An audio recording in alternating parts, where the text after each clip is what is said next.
యేసుక్రీస్తు నామములో మీ అందరికీ శుభములు. ఈ దినమున దేవుడు మనకు అనుగ్రహిస్తున్న వాక్యము, నా ప్రాణమా యెహోవాను సన్నతించుము, నా అంతరంగమునున్న సమస్తమా ఆయన పరిశుద్ధ నామమును సన్నతించుము. నా ప్రాణమా యెహోవాను సన్నతించుము, ఆయన చేసిన ఉపకారములలో దేనిని మరువకము. ఈ మాటలు దావీదు రాజు తన హృదయాంతరంగంలో నుంచి దేవునికి పాడుతున్న ఒక గీతమండి, ఒక కీర్తన. ఏమంటున్నాడండి?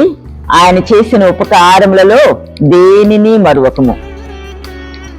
మనము కూడా దేవుడు చేసిన ఉపకారాలను మర్చిపోకూడదండి. ఒక సేయింగ్ ఉంటుంది కదా, God gives gives gives he forgives, but man gets gets and he forgets. దేవుడు ఇస్తూనే ఉంటాడు, మేలు చేస్తూనే ఉంటాడు, మానవుడు పొందుకుంటూనే ఉంటాడు, అయితే మర్చిపోతాడు.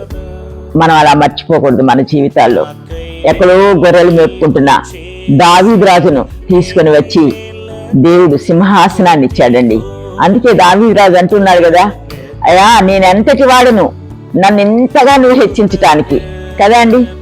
మనము కూడా మన జీవితాల్లో దేవుడు చేసిన మేళ్లను మనం తలంచుకోవాలండి. మా వల్లనే మేము ఇలా అయ్యాము, మేం పని చేసుకుంటేనే ఈ విధముగా జరిగింది మాకు కాదు.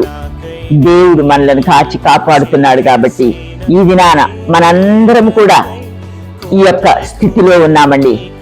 దావీదు రాజు ఏ విధముగా అయితే తన అంతరంగంలో నుంచి స్తుతి చెల్లిస్తూ ఉన్నాడో, అదే విధముగా ఈ దినము మనము కూడా స్తుతి చెల్లించి ఆయన చేసిన ఉపకారములలో దేనిని మర్చిపోకుండా నిరంతరము ఆయనను స్తుతించుచు, నిరంతరము ఆయనను ధ్యానించుచు, ఆయన దగ్గర నుంచి అనేకమైన ఆశీర్వాదాలు పొందుకుందాం.